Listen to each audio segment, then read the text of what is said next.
तर नमस्कार मित्रांनो, जय शिवराय. हे जे टोटल क्षेत्र आहे आपलं, हे ह्या कडूपासून इथंपर्यंत आणि इथून असं इथंपर्यंत हे साधारणतः आपलं 12 गुंठ्याचं क्षेत्र आहे. आणि कडचा काठ, खालचा कडं वरची साईड सोडून आपले साधारणतः 10 गुंठ क्षेत्र भरते. आणि यामध्ये आपण मिश्र पिकाचं नियोजन करणार आहे. त्यापासून आपल्याला आपला खर्च वजा जाता 60 ते 70 हजार रुपये मार्केटमधला कमीत कमी भाव धरून आपलं उत्पन्नाचं नियोजन आहे 60 दिवसात. आणि यामध्ये आपण 2 टप्पे करणार आहे आणि 10 दिवसाचं अंतर सोडून. आणि त्यासाठीच आपण पहिला रोटर मारून घेतला आहे. रोटर मारून घेतल्यानंतर ना हे आपलं जो रानात अशा प्रकारे पावसाळ्यात रान पूर्ण वल्लं असल्यामुळं असे गाठी तयार झाल्या.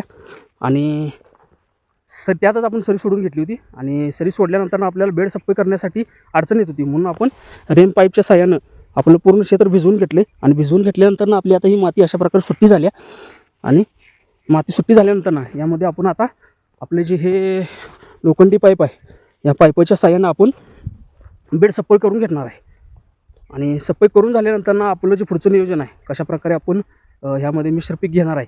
त्यामध्ये मिश्र पिकामध्ये आपण पालेभाज्यामध्ये मेथी, कोथिंबीर, पालक, शेपू आणि लाल माठ आणि तांदळ या प्रकारच्या भाज्या करणार आहे. आणि फळवर्गीय पिकामध्ये कोबू, बीट, मुळा आणि भाजीसाठी कांदापात अशा प्रकारचं आपण नियोजन करणार आहे. आणि आपण जे भाजीपाला घेणार आहे ते या सरी आहे, या सरीमध्ये आपण घेणार आहे. आपल्याकडे जे पेरणी यंत्र आहे त्या पेरणी यंत्रामध्ये. आणि जे आपण बीट वगैरे जे घेणार आहे ते आपण ह्या बेडवर घेणार आहे. आणि साधारणतः आपण आता सुरुवातीला करणार आहे 5 बेड. आपलं टोटल 10 बेड आहेत साऱ्या पडल्यात. आणि 10 बेडमध्ये 2 टप्पे करणार आहे आपण मगाशी सांगितल्याप्रमाणे 10 दिवसाच्या अंतराने.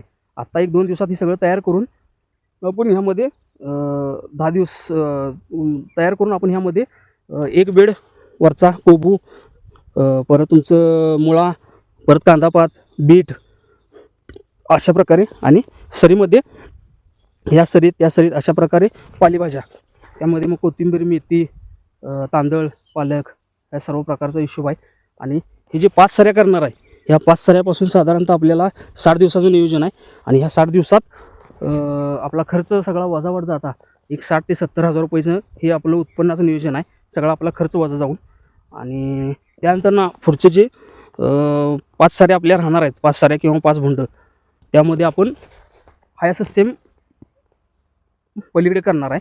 आणि त्यातून आपल्याला 60 ते 70 हजार रुपयाचं नियोजन आहे. टोटल असलं आपलं एक सगळा हिशोब धरला तर 90 दिवसाचा कालावधी लागणार आहे आपल्याला ह्यामध्ये काढणीपर्यंत.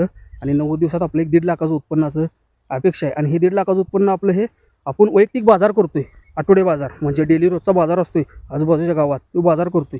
आणि त्या बाजारातला सगळ्यात कमी बसून विक्री, यातला सगळ्यात कमी रेट धरून आपण हे टोटल नियोजन आखले. त्यामध्ये आपली जी मेथी ती 10 रुपये पेंडी बसून विक्री, कोथिंबीर येते ती 10 रुपये पेंडी बसून विक्री, आणि कोबू वगैरे जो गड्डा तयार होतो आहे तो 10 रुपये बसून विक्री.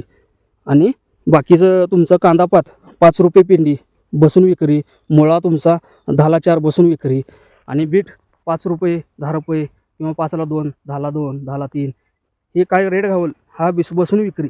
या हिशोबाने आपण हे सगळं टोटल नियोजन आखलं आहे. आणि आपलं त्या हिशोबानेच आत्ता तयारी चालू आहे. बघू कसं नियोजन होते. आणि नशिबाने जर साथ दिली आणि दर जर चांगला मिळाला तर आपल्याला उत्पन्न बी आपण 1.5 धरले ठिकाणी 2 पण होऊ शकते, 3 पण होऊ शकते. पण आपलं नियोजन आखलं आहे आपण हे कमीत कमी रेटनं. आणि वैयक्तिक बाजार, आठवड्या बाजार ह्या हिशोबाने मी कायम सांगतो आहे, मी वैयक्तिक आपला आठवड्याचा बाजार असतो आहे. आपला वडील करतात, जास्त माल झाला तर मी स्वतः बसतो आहे. आणि माझं मोबाईलचं दुकान आहे, दुकान बघून आपण हे सगळं करतो आहे. शेती सगळं नियोजन आखून आपलं हे शेतीचं नियोजन असते. आणि ह्यात आपण सक्सेस होणार आहे. मिश्र पिकाचं नियोजन आपले आत्ता हे पहिल्यांदा करावलं आहे. ह्याच्या अगोदर पण केलेत मिश्र पिकं आपण, पण एखादं पिकच बेडवर एखादं मोठं पीक घेऊन भेंडी वगैरे, त्यानंतर ना आपण खाली भेंडी लागून वस्तूरसा मेथी, कोथिंबीर अशा प्रकारची पिकं घेतली आहेत, पालक वगैरे. पण पहिल्यांदाच आता बेडवरती आपण वेगवेगळी पिकं घेणार आहे. आणि हे जे आपण करणार आहे नियोजन, हे कशाप्रकारे करणार आहे पुढील माहिती तुम्हाला येणाऱ्या काळात व्हिडिओमार्फत दिली जाईल. त्यासाठी आपल्या चॅनलला सबस्क्राईब करा. आणि आता जी तुम्हाला माहिती सांगितली ती आवडली असेल तर आपल्या व्हिडिओला लाईक करा. आणि ह्यात काही बदल करावा लागत असेल किंवा तुम्हाला काही शंका असेल, काही प्रश्न असतील तर कमेंट करून मला विचारू शकताय. तुम्हाला माझं जे नियोजन आहे त्याबद्दल पुरेपूर्ण माहिती दिली जाईल नेक्स्ट व्हिडिओमध्ये. धन्यवाद.